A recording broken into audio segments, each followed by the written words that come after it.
Hola amigos, bienvenidos a Sin Filtros. En esta emisión vamos a conversar con el profesor Carlos Blanco. Ustedes lo conocen muy bien, exministro venezolano, actualmente profesor catedrático de varias universidades en los Estados Unidos. Vamos a hablar con él sobre la unidad en Venezuela, la unidad política y también otros temas que son de mucho interés para entender lo que viene en los próximos meses en Venezuela. Antes de irnos, quiero invitarlos a activarse en nuestro super chat. Para nosotros es muy importante todos sus comentarios y recuerden que si les gusta nuestro contenido, nos dejen un like. Así que bienvenidos todos y bienvenido nuestro invitado Carlos Blanco. Muchísimas gracias por estar con nosotros en Sin Filtros. Gracias, Maybor, por tenerme aquí. La discusión que se ha dado en el escenario político venezolano en las últimas semanas radica en la posibilidad de si se puede mantener una unidad que ya estaba quebrantada y darle espacio para unas aventuras electorales que no sabemos exactamente qué conclusiones van a traer. Pero lo importante acá es rescatar si se puede realmente mantener una unidad en la oposición venezolana o si existe tantas diferencias en los criterios de los grupos que la conforman que es imposible lograr un consenso para que se mantengan en una sola visión. La unidad, por definición, supone que hay diferencias, porque si no, no se planteará la unidad. En consecuencia, el tema de la unidad siempre es unidad para qué. No hay posibilidades de hablar de unidad en abstracto, porque la unidad, es decir, las políticas unitarias, están vinculadas a objetivos específicos. En Venezuela ha habido unidades, ha habido varios momentos de unidad. Y esos momentos de unidad fueron producto de divergencias previas, encuentros y luego separaciones otra vez. Así ha sido. Ha habido unidad electoral en distintos momentos. Hubo la unidad desde el referéndum de 2004 hasta recientemente la abstención en relación con la elección que pretendió Maduro en 2018. Ha habido unidad para apoyar el año pasado a Guaidó como presidente interino en su condición de presidente de la Asamblea Nacional, y a partir de allí se produjo una diferenciación progresiva. De tal manera que cuando se habla de unidad, es unidad ¿para qué? La unidad electoral que hubo en 2015 fue una unidad no tan armoniosa como se pretende hacer ver. Eso fue a trompicones y unos partidos le quitaron pedazos a otros y el gobierno, el régimen impidió que Copey participara, entonces se repartieron los que quedaron los cargos y, en fin, todo eso ocurrió. A María Corina le quitaron la posibilidad de proponer un representante en su lugar porque ella estaba inhabilitada, en fin. Pero se logró una unidad electoral porque, a pesar de las diferencias que había y hubo en ese momento y sigue habiendo, se privilegió, vamos a tratar de lograr la mayoría en la Asamblea Nacional. Y se logró. Ahora, el problema es que a partir del año pasado, la unidad en torno a Guaidó es una unidad que se hizo no sobre Guaidó, sino sobre la política que él representaba en ese momento, que él la formuló en el mantra conocido: cese de la usurpación, gobierno de transición y elecciones libres y limpias. En el camino, ese objetivo se perdió. Entonces, al perderse el objetivo, Guaidó se montó en una estrategia.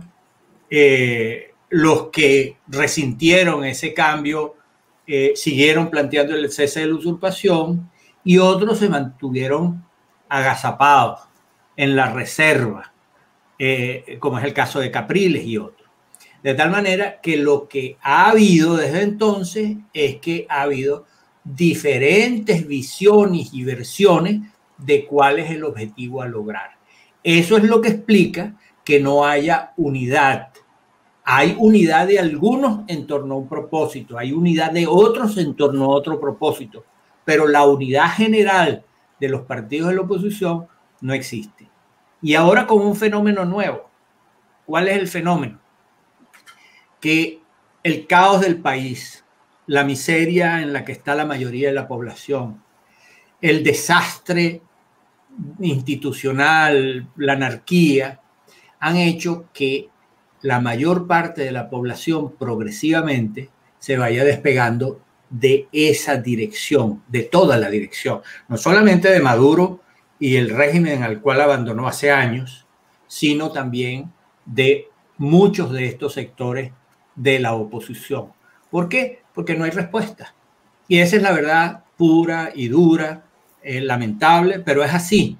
De este caos, que no es, que nadie lo buscó, pero es el que existe, saldrá seguramente, florecerá alguna situación diferente y florecerá objetivos precisos y un liderazgo que lo represente. El afloramiento justamente de esas divisiones entre los grupos que conforman el G4 y el resto ha traído como consecuencia también que se observe desde afuera y desde adentro, ya se venía observando, el debilitamiento del liderazgo del interinato o del presidente interino. Hay muchas quejas. Se observa, más allá de lo que es la parte de la propaganda y el manejo de estas granjas de bot, la esencia de muchos venezolanos afuera y adentro, pero también de muchos extranjeros que apoyaron la iniciativa, sienten que todo se está como desviando del objetivo inicial, que era única y exclusivamente sacar a Nicolás Maduro del poder, utilizando todos los elementos que estaban a favor, que era que había un consenso de varias naciones para hacerlo, aunque se produjo la pandemia, hubo otros problemas, creo que el mayor fallo se observó aquel 30 de abril del 2019 y sucesivos elementos que se fueron sumando para que muchos dijeran, pareciera que esta no es la mejor estrategia, si es que realmente había una estrategia para sacar al régimen del poder. El debilitamiento del liderazgo de Guaidó puede entenderse como una consecuencia de esa división de los grupos opositores que apoyaban en un inicio este cambio, este proceso de cambio. Sin duda, pero déjame elaborarte un poquito. Por cierto, me llamó la atención esto de la granja de bots, porque a ti te deben caer muchos. A mí también, de vez en cuando, yo escribo algo y entonces lanzan esos bots tú sabes, a fastidiar. Pero eso es parte del paisaje y del oficio. Eso es un mecanismo de linchamiento de la opinión libre de aquellos que se atreven a opinar todavía. Sí, y es no solamente desde el régimen, sino que desde estos sectores de la oposición que tienen muchos recursos, se lanzan pero vorazmente como de esas hormigas asesinas que se van comiendo todo. Pero, digamos, eso es parte del paisaje y hay que vivir con eso, lamentablemente.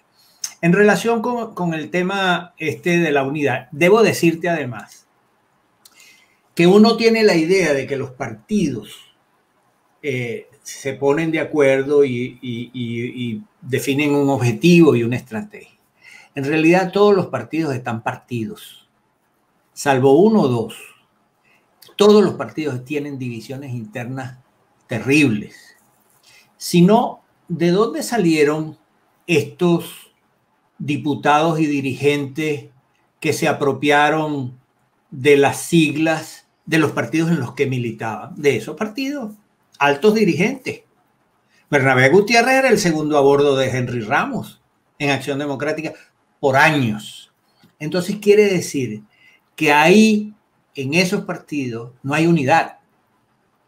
Mal pueden decir, criticar a los demás porque no hay unidad, cuando en esos partidos la división es profunda, la fragmentación es profunda.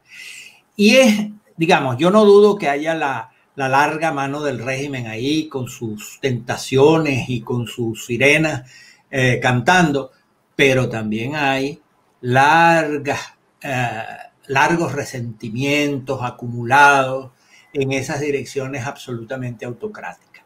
De tal manera que no es que hay una división entre estos partidos y aquellos partidos, hay una división entre estos partidos y aquellos, entre estos partidos adentro, entre estos partidos también adentro y entre toda esa dirigencia y los de abajo. Esto es lo que es el caos. Y el caos es la fase por la cual estamos atravesando, donde todos los días hay una sorpresa, donde un gesto, una carta, un mensaje cambian la situación de una manera inesperada. En relación con el tema de Guaidó, a mí me parece muy simple. Yo creo que Guaidó y Leopoldo López y el grupo que los acompaña no entendieron el mensaje y el mandato que el país les dio. El país no reconoció a Guaidó porque es una figura aguerrida, porque es un tipo valiente, que yo creo que lo ha sido. Yo no lo descalifico. Creo que tiene otros defectos, no eso. Pero el problema es que Guaidó no era Guaidó, era una ruta, eran unos objetivos, era un propósito. Y una vez que esos propósitos se abandonan, bueno, la gente sigue. A lo mejor no sigue con el mismo entusiasmo. A lo mejor dice, bueno, ya no hay nada que hacer, como está ocurriendo en mucha gente en este momento. Pero no acompaña, salvo un grupito de las élites opositoras, que si Guaidó dice A, están con Guaidó, pero si Guaidó dice no A, también están con Guaidó. Pero ese es otro fenómeno del incondicionalismo y de la decadencia política. Pero la gente, si uno ve las encuestas, uno ve los focus groups y otros instrumentos de análisis, uno se da cuenta que el liderazgo de Guaidó ha caído como un piano de cola desde el 6º piso. Ahora, lo que hay, por supuesto, eso no es solamente que afecta a Guaidó, a su grupo y a Voluntad Popular, eso afecta a la nación, a la voluntad democrática del país. Eso ha hecho daño a todos, porque abandonar una ruta que clamorosamente siguió la sociedad venezolana y que todos acompañamos, incluso muchos acompañamos esa ruta, la de la juramentación de Guaidó, incluso ante las vacilaciones de sus propios compañeros. Eso ocurrió así. Ahora, el país está en un estado de búsqueda y de desconcierto al mismo tiempo, porque no hay una ruta clara. Yo creo que uno de los elementos fundamentales de la pérdida de ruta de Guaidó, o de los dos elementos que a mi juicio son más evidentes, en primer lugar, es el diálogo. Ese diálogo con Noruega, después en Barbados y tal. Esos diálogos no fueron autorizados ni siquiera por el G4. No fueron, me consta. En segundo lugar, los aliados, varios de los aliados internacionales más importantes se enteraron por la prensa, me consta. Entonces, tú no puedes tratar a los aliados y a la gente que está contigo así. O sea, ustedes me acompañan a cualquier cosa que yo haga. No, porque esos aliados también estaban comprometidos con una ruta, con una posición. El deterioro del liderazgo de Guaidó es lo que ha hecho que se generen reclamos y que se haya, infortunadamente, fortalecido la cohabitación. Porque la cohabitación es una situación devenida de la pérdida de fuerza del eje principal que era Guaidó. Entonces, una vez que eso se va derritiendo, bueno, las tentaciones y las tendencias van buscando sus canales, van buscando sus riachuelos por donde drenar. Fíjate que yo no estoy hablando todavía, podemos hablar sobre eso, sobre el papel del dinero sucio para comprar voluntades. Eso está allí, es un elemento, un ingrediente constituyente del sistema chavista madurista. Pero lo que yo digo es que una vez que se pierde las perspectivas, eso pasa en la vida personal, familiar, laboral, política, que es que una vez que se pierden las perspectivas, te botan del trabajo, el currículum que metiste aquí no te da, bueno, tú empiezas a buscar y a ver, a inventar qué puedes hacer, a veces sin rumbo, a veces decepcionado, etc. Bueno, eso pasa en todas las situaciones y está pasando ahora. Y está pasando con ese evento del diálogo y el otro evento es el del 30 de abril del año pasado. Yo creo que ese evento no lo hemos analizado suficientemente. Sabemos que Guaidó y Leopoldo López junto a un grupo de militares se instalaron en la autopista y se esperaba que Michael Moreno, Vladimir Padrino López y Hernández Dala del DIGESIM y Figuera del SEBIN, bueno, arrastraran a los oficiales para constituir un gobierno de transición. Yo creo que lo que tenemos que analizar no es estos personajes oscuros, agentes de la represión más miserable que hay en el país, que ha habido en el país. Lo que hay que analizar es la perspectiva en la cual se colocaron estos dirigentes políticos para pensar que, uno, era posible que estos personajes desertaran del régimen de Maduro. Y en segundo lugar, que era conveniente. Y no solamente fueron ellos, varios de los aliados internacionales creyeron que eso era una cosa maravillosa, magnífica, porque los resultados al final iban a ser, bueno, sale Maduro y empieza otro proceso. Yo creo que están equivocados desde el minuto cero de este análisis en relación con lo que ocurrió y con lo que podía haber ocurrido. Hay otro elemento también que forma parte de ese 30 de abril, y es la participación de personajes como, por ejemplo, Raúl Gorrín, un hombre que está buscado por la justicia de los Estados Unidos por haber robado el erario público venezolano con grupos vinculados al régimen de Nicolás Maduro. Es decir, eran personajes nefastos, y no solamente fue Raúl Gorrín, ahí había otros que, por cierto, han sido perdonados por los que hacen esas listas de las sanciones a venezolanos que están vinculados al régimen de Maduro y que viven en Miami gastando el dinero de los venezolanos. Eso tampoco se estudió y eso tampoco ha sido señalado, a pesar de que hay varios elementos que permiten pensar que estos ladrones que están siendo buscados por la justicia de los Estados Unidos también han apoyado financieramente a los partidos que se dicen ser de oposición. Sí, y a mí, por cierto, me sorprende mucho que varios de estos escándalos de corrupción y de trasiego de dinero y de recursos de estos oscuros personajes hacia sectores de la oposición, esos sectores que han sido señalados, no digan con claridad qué es lo que ocurrió. Mi visión sobre eso es la siguiente. En primer lugar, hay lo he dicho muchas veces y creo que lo dije la otra vez aquí en tu programa. Yo creo que hay un problema de falta de conciencia histórica en muchos de estos líderes, sobre todo los jóvenes. No exclusivamente, pero sobre todo los jóvenes, que creen que están descubriendo el agua tibia y más adelante inventando la rueda, y son capaces de hacer cualquier cosa porque piensan que los fines altruistas que supuestamente tienen y buscan son justificación suficiente para hacerlo de cualquier manera.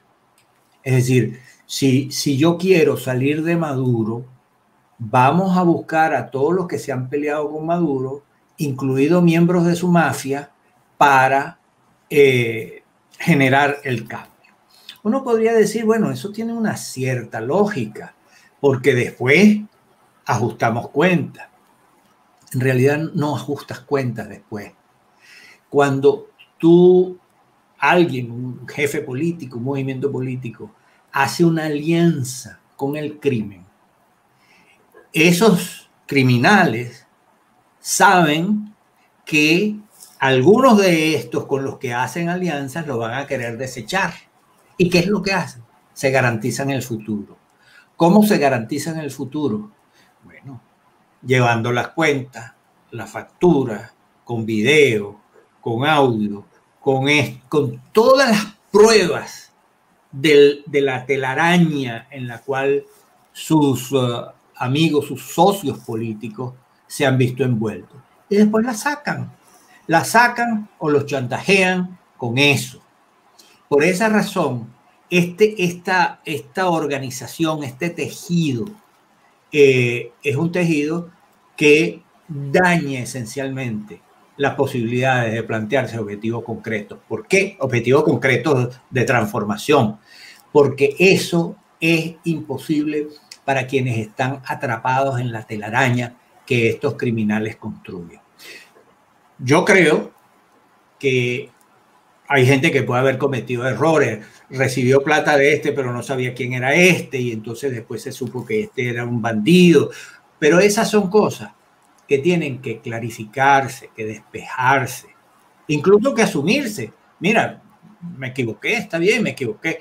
Ahora, cuando esos contubernios son permanentes, y entonces son aviones privados, y esto, y cuentas de banco, y Andorra, y todo lo demás, ya eso se va convirtiendo en una cloaca inmensa de la cual no se puede salir indemne. Se puede salir, pero hay que pagar un precio. Por otra parte, el tema está vinculado a un tema político, que es el de la cohabitación. La cohabitación con el régimen de Maduro se hace sobre la base del supuesto siguiente. Como Maduro no ha salido, porque eso es una evidencia pública y notoria, o sea, Maduro está en Miraflores.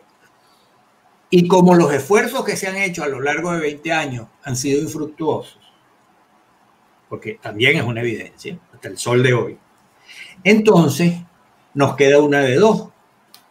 O buscamos algún tipo de aventura que no sabemos cuál es, dicen estos que argumentan así, o nos adaptamos a la realidad. Y la realidad es que estos tipos están mandando y que nosotros para sacarlo a él tenemos que ir poquito a poco, porque algún día tendremos la fuerza suficiente para revertir la tendencia y para sacarlo. Esto es un planteamiento absolutamente equivocado a mi manera de ver. En primer lugar, porque la mayoría ya se tiene. Maduro no cuenta, sino con un porcentaje ínfimo de la sociedad, por supuesto presionado, sobornado, amenazado, pero la inmensa mayoría de la población está en su contra. La inmensa mayoría de los gobiernos del planeta Tierra están en su contra. La inmensa mayoría de los movimientos democráticos, liberales del mundo están en su contra. Entonces, esa idea de que Maduro tiene el apoyo suficiente para mantenerse no es cierto. Maduro se mantiene sobre la base de dos cosas. Una, la represión. Y yo creo que no hay que decir en qué consiste la represión, no solamente la represión militar y policial, evidente, maligna, malvada, homicida, sino la represión judicial, que es el instrumento clave. ¿Por qué es el instrumento clave? Porque es como esas torturas que hacen en el DIGESIM, que ponen a la gente unos colchones y unas cosas para que no se vean los morados, pero los revientan por dentro. Bueno, esa es la justicia que preside Michael Moreno. Es un proceso de abrirte a juicio. Cuando te abren juicios te intimidan a todo el mundo, de crear miedo, de que a lo mejor te cita la fiscalía, de que te pueden poner preso sin juicio y lanzarte ahí a ese depósito humano que son las cárceles de Venezuela por tiempo indefinido hasta que les convenga sacarte. En fin, es la represión en este doble sentido. Y en segundo lugar, porque Maduro y este régimen tienen una cosa que hacen muy bien, que es la inteligencia. la inteligencia policial y militar, la infiltración. En Venezuela ha habido como más de 10 intentos militares en los últimos años, 2 años, recientes. No estoy hablando de los 20 años, estoy hablando de los años recientes. Todos esos movimientos han sido infiltrados, todos. Uno dice los cubanos, eso es una manera de decirlo, sí, hay una técnica cubana, pero los venezolanos que están al lado de Maduro o aprendieron o sabían, y son también eficientes. Y las tecnologías rusas y de otros países son también muy importantes. Uno dice, bueno, pero es que no tienen plata. Claro que tienen plata. No hay plata para el país. No hay recursos para que haya gasolina. No hay recursos para que haya alimentos para todo el mundo y medicina. Y para combatir el COVID. Pero recursos para la represión, para la inteligencia, para la infiltración, hay de sobra, de sobra. Entonces, es un país, a Maduro no le interesa arreglarlo. Maduro no le importa nada que el país se vaya hundiendo porque él ya descontó eso. Eso es parte del paisaje que Maduro ve. La gente está mal, yo sé que está mal, algunos le compran la justificación dentro de sus filas, es que el imperialismo, el cerco y tal y qué sé yo, otros no, pero eso lo descontaron. Lo de Maduro es mantenerse en el poder. Y para mantenerse en el poder, aparte de esta dinámica represiva a la cual hago referencia, está otra, que es elemental en la política, que es la política de alianza. Él ha ido buscando fisuras que existen, naturales dentro de la oposición, para fortalecer la tendencia según la cual olvídense, maestro, que usted me va a tumbar. Si usted quiere hacer política, véngase conmigo aquí, haga oposición, diga lo que quiera, se le garantiza, participe en los mecanismos del sistema y no ha pasado nada. Y así ha logrado incorporar progresivamente gente, sectores, porque yo insisto, esos sectores que hoy están en la posición de convivencia con el régimen y quieren participar en las elecciones, no vinieron de Marte. Eso están aquí, en los partidos, dentro de ellos, en sus funciones dirigentes. De tal manera que uno lo que tendría que preguntarle a los partidos, a sus jefes políticos, ¿qué hizo posible eso? ¿Qué hizo posible que se diera en esos partidos lo que ellos llaman los alacranes? Me parece un término, bueno, puede ser descriptivo, pero siempre que no se olvide que eso es una expresión de un proceso político interno de decadencia, no de ellos, sino de todos, del ambiente en el cual esos animalejos crecieron. Y yo por eso pienso que es importante entender que la dinámica de la cohabitación es la dinámica de quien no solamente está derrotado políticamente, de quien está derrotado espiritualmente, ya que no puedo hacer nada, ya que no puedo ganar en buena lid, ya que no puedo derrotar a Hitler, entonces lo mejor es convivir con él y entonces hacerse los locos respecto de esto y de esto y de esto y ganar espacios dentro del Tercer Reich. Obviamente eso no ocurre. Y no ocurre, y en el caso venezolano en particular, porque lo que no se ha comprendido, y yo creo que por ejemplo en Estados Unidos tampoco se ha comprendido claramente en todos los niveles, especialmente en quienes tienen que ver con Venezuela, es que no se trata de una dictadura solamente, no se trata de un poder autocrático, incluso feroz como el de Pinochet o el de Videla, sino que se trata de una corporación criminal que tomó posesión de un territorio cuyo dominio es compartido por grupos criminales distintos a los que ejercen el gobierno. El gobierno es Maduro y el PSV y todos sus socios allí, pero Maduro, a cambio del apoyo de distintos sectores que están haciendo trabajo político y financiero y económico en Venezuela, les entrega territorio. Uno de los elementos fundamentales del narcotráfico en Colombia, en Perú, en Bolivia durante años ha sido tratar de preservar espacios para el cultivo de la droga, para su procesamiento y su tráfico. Bueno, Venezuela es un territorio al cual se lo ofrecido por un régimen que está en el poder. Entonces, eso que les cuesta mucho en otros países, en Venezuela está dado para las guerrillas, para el ELN, la FARC, Hezbollah, Hamas, todo lo que sabemos, el tráfico en el narco minero, etcétera, etcétera. Y es el pacto terrible con el diablo, es decir, tú le entregas al diablo el territorio, pero el diablo te cobra tu alma. O sea, eso convirtió incluso a gente que de buena fe en algún momento pensó que esta gente encarnaba una revolución, un cambio, etcétera, lo que fuese, bueno, les agarró el alma y el alma está en manos de estos tipos que controlan el dinero sucio, que controlan el narcotráfico, que controlan el crimen organizado a nivel mundial.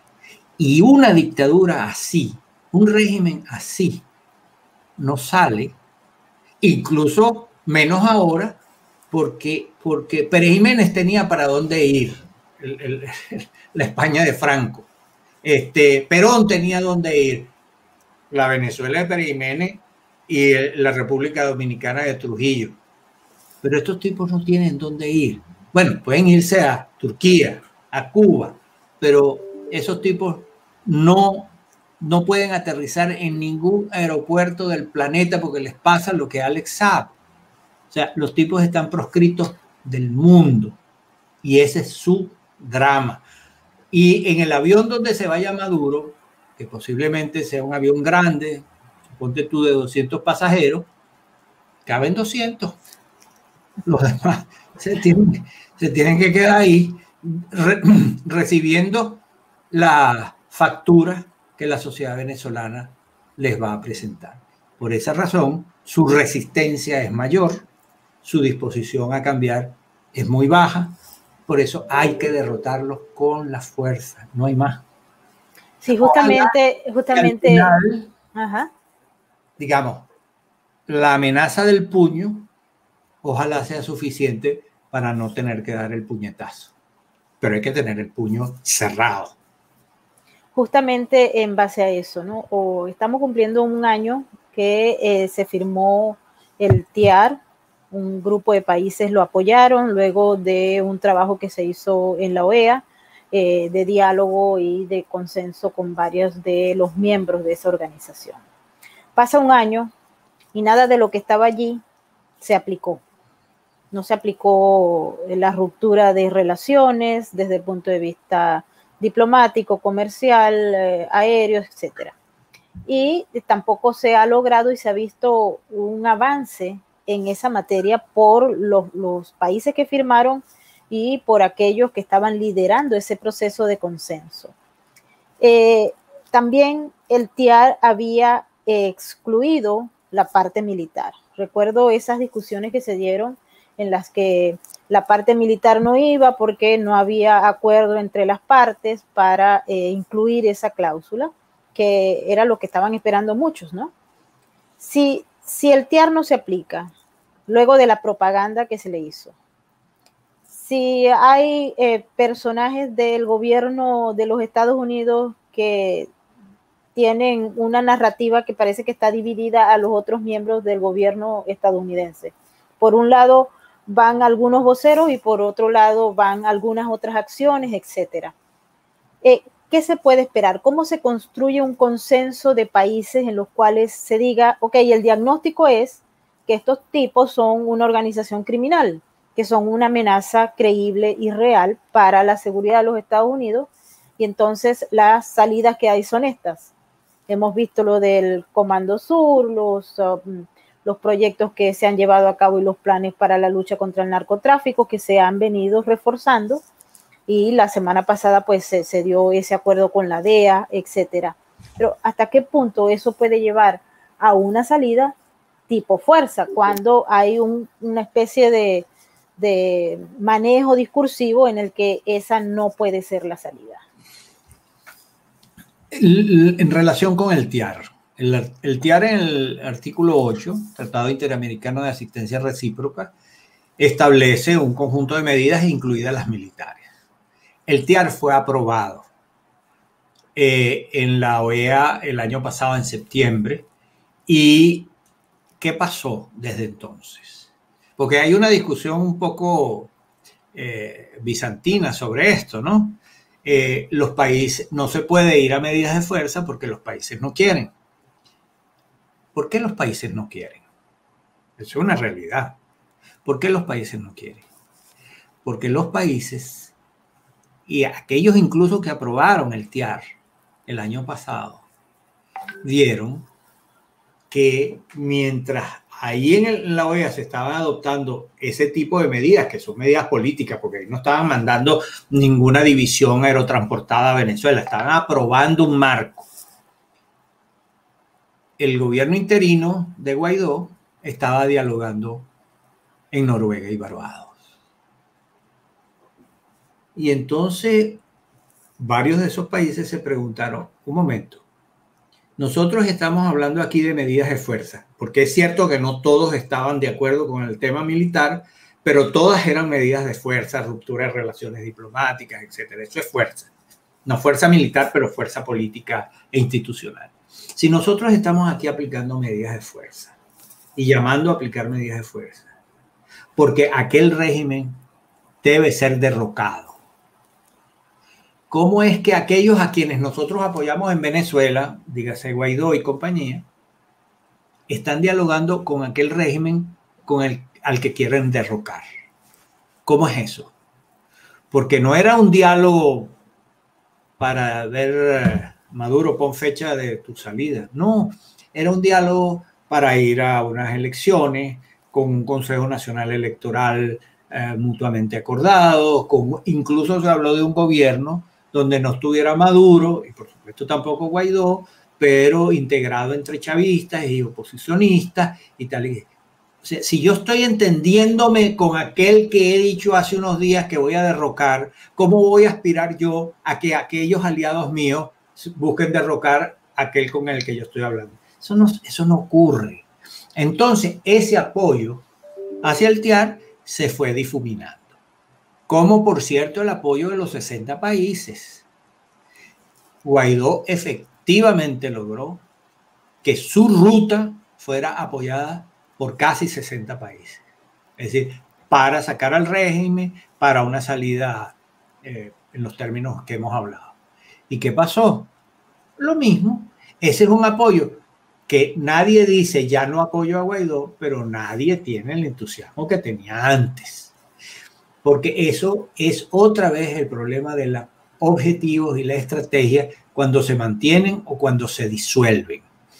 Entonces, yo pienso que no hay que poner la carreta delante de los bueyes.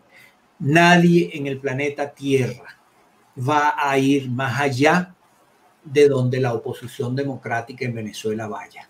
Nadie. Si yo estoy en Estados Unidos o en Francia o en Colombia y yo quiero que Maduro salga y que el régimen se caiga, yo no voy a salir a abanderar eso si aquel que representa eso dentro del país no lidera esa política. Lo que yo creo que hay que hacer, y así lo ha planteado María Corina Machado, y con lo cual estoy perfectamente de acuerdo, es que nosotros, si no tenemos el apoyo, tenemos que tratar de buscarlo. Esa es la tarea que se le encomendó a Juan Guaidó y al gobierno interino, que buscara ese apoyo. ¿Y ese apoyo para qué? Para producir la ruptura, ojalá que en términos pacíficos, es decir, en el momento en que tú rodeas una fortaleza, tú le das al rodeado dos opciones: o te rindes o vamos a enfrentarte. De eso es de lo que se trata. Deseablemente, es que esta gente se vaya cuando sienta esa presión con la cual ya no pueda manejarse. Ahora, si tú le sacas la válvula de presión a la olla, por supuesto, no hay presión, nada, absolutamente nada. Y yo pienso que aquí hay que decir lo siguiente. Yo creo que la política de los Estados Unidos ha sido contradictoria, porque un día dice que todas las opciones están sobre la mesa y otra vez, como en esta grosera respuesta de Elliot Abrams y de Story a María Corina, dicen que esas son fantasías. Eso se explica por varias cosas. En todo gobierno hay contradicciones y obviamente nosotros hemos escuchado discursos no solamente diferentes, sino antagónicos, como en este caso. En segundo lugar, la pandemia ha cambiado la política en todas partes del planeta Tierra y desde luego en Estados Unidos también. Y en tercer lugar, yo creo que la política de Estados Unidos hacia Venezuela compró toda la narrativa de voluntad popular y me parece que se equivocaron en el diagnóstico. Esa idea de que nosotros ya hacemos un llamado a los militares y se vienen para acá. Les amenazamos con quitarles las visas y se van asustadísimos a sus casas a recoger sus macundales para irse a Orlando. Todo eso es equivocado porque es otra vez, no voy a repetirlo, la incomprensión de la naturaleza más íntima del régimen que impera en Venezuela. Y por esa razón, la fuerza se va a hacer presente alguna vez. ¿Por qué?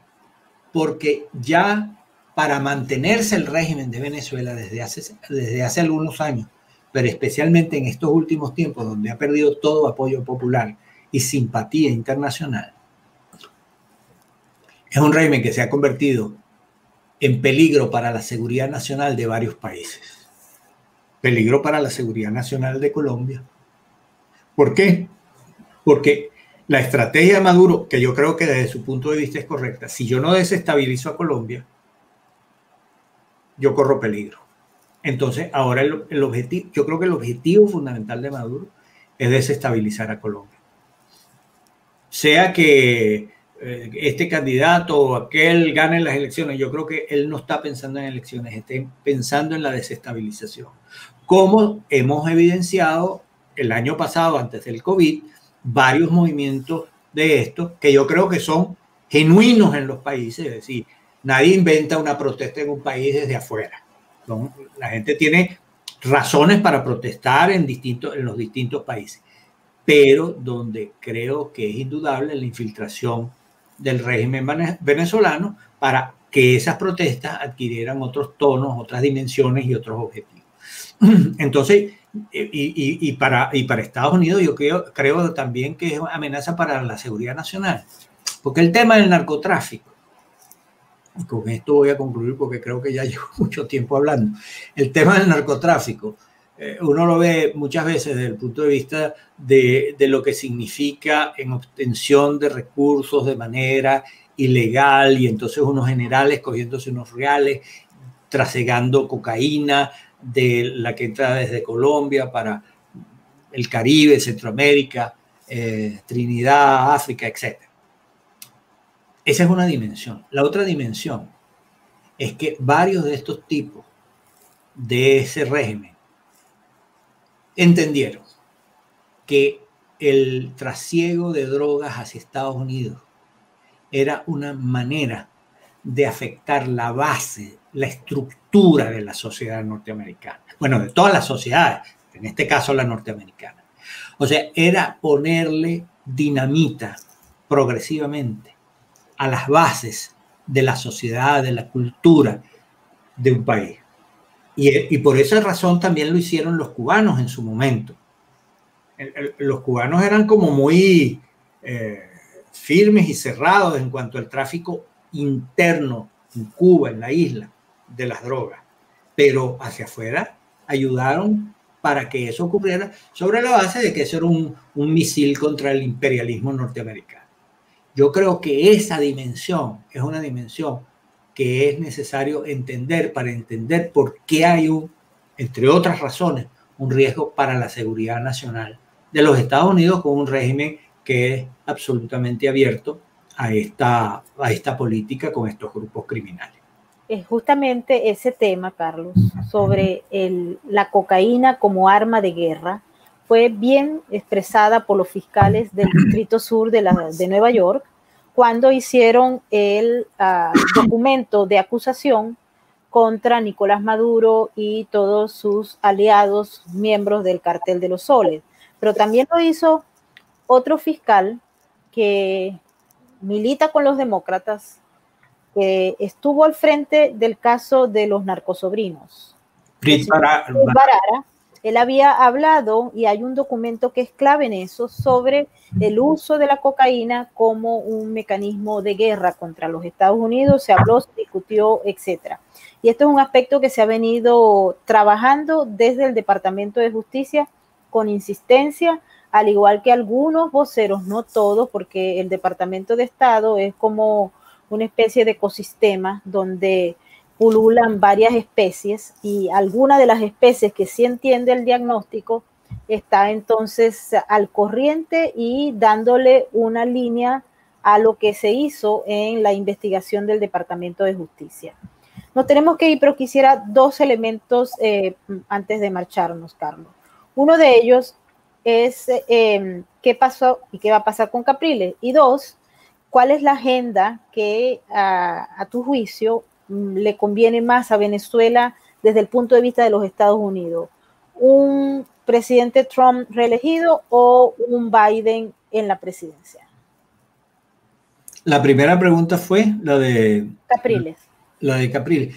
Mira, yo creo que Capriles expresa lo que dije de la situación de los partidos y expresa la situación de Primero Justicia, obviamente.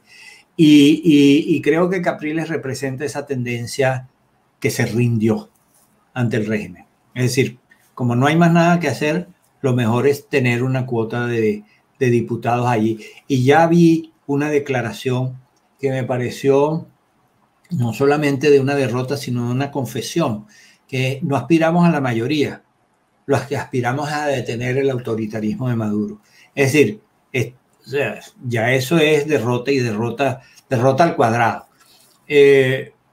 Creo que francamente me parece que Capriles y el grupo con el que él está vengándose de una Venezuela que lo censuró terriblemente desde 2013.